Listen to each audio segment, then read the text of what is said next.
இந்த கடுப்புல விட்ட கணிப்பாளர்களுக்கு ஒரே ஒரு கேள்வி. இந்த 60 வயசு மேல இருக்கிறவங்க, இந்த 70 80 வயசுல இருக்கிற என்னுடைய அம்மா, பாட்டி, அப்பா, தாத்தா, இவங்க எல்லாரும் நம்ம வீட்டு புள்ள விஜய், நம்ம வீட்டு புள்ள விஜி அப்படின்னு சொல்றதெல்லாம் உங்க காதுல விழலையோ? இந்த உண்மையெல்லாம் வெளியில சொல்லிராதுன்ட்டு 2 பேரும் நல்லா கவனிச்சு அமிச்சாங்களோ? அதனால இந்த கருத்து கணிப்பு, கடுப்புல விட்ட கணிப்பு, என்ன விட்டாலும் திமுகவும் இந்த மற்ற பலரும் மண்ண கவ்வ போறது உறுதி.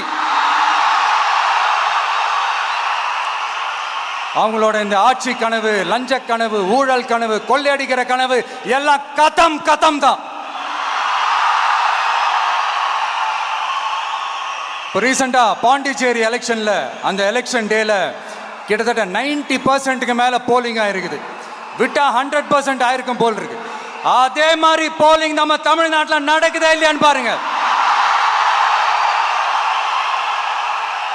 அதனால மக்களே, உங்க எல்லாரையும் கையெடுத்து கும்பிட்டு கேட்கிறேன், பூத்துக்கு போய் ஸ்டாலின் சார் கிட்ட இருந்து நம்ம தமிழ்நாட்டை காப்பாத்தி ஆகணும், நம்ம ஜனநாயகத்தை காப்பாத்தி ஆகணும். என்ன பிஸியா இருந்தாலும், என்ன வேலையா இருந்தாலும், என்ன வெளியூர்ல இருந்தாலும், எந்த பூத்துல உங்களுடைய ஓட்டு இருக்குதோ அங்க வந்து தயவு செஞ்சு நம்மளுடைய விசில் சின்னத்துக்கு உங்க ஓட்டு போடுங்க. தயவு செஞ்சு உங்க விஜய்க்கு ஒரு வாய்ப்பு கொடுங்க.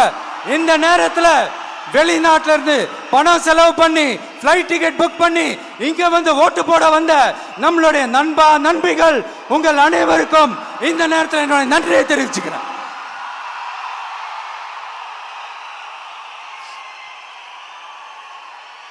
அடுத்து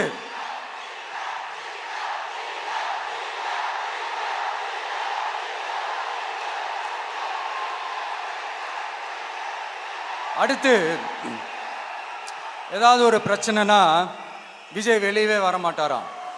இது யார் சொல்றா? இந்த மற்றும் பலர் கட்சியில ஒருத்தர் இருக்கிறார்ல, 10 தடவை தோத்து போனாரு, இன்னமும் திருந்தாத ஒருத்தர், அவரு சொல்றாரு, ஐயா அனுபவசாலி அவர்களே, உங்ககிட்ட ஒரே ஒரு கேள்வி ஒன்று கேட்குறேன். இந்த சேலத்துக்கு பக்கத்தில் இருக்கிற அந்த தொகுதியில் மட்டுமே போய் பதுங்கிக்காம தமிழ்நாட்டில் வேற ஏதாவது ஒரு தொகுதியில் நின்று உங்களால் ஜெயிச்சு காட்ட முடியுமா? சாரி, முதல்ல நிற்க முடியுமா? முதல்ல அதை செஞ்சுட்டு அப்புறமா இந்த விஜயை பற்றி பேசுங்க பாஸ். சும்மா நசன்னு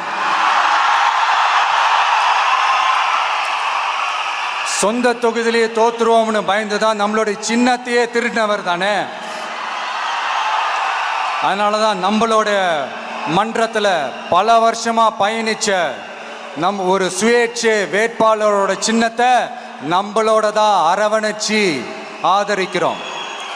அதனால எடப்பாடி தொகுதி மக்களே, அந்த சுயேட்சை வேட்பாளரோட சின்னத்தில் அந்த டிவி சின்னம், அந்த டிவி சின்னத்தில் நீங்க ஓட்டு போடுறது நம்ம விசில் சின்னத்துக்கு நீங்க ஓட்டு போடுற மாதிரி. அதனால எடப்பாடி தொகுதி மக்களே, தயவு செஞ்சு அதை மறந்துடாதீங்க.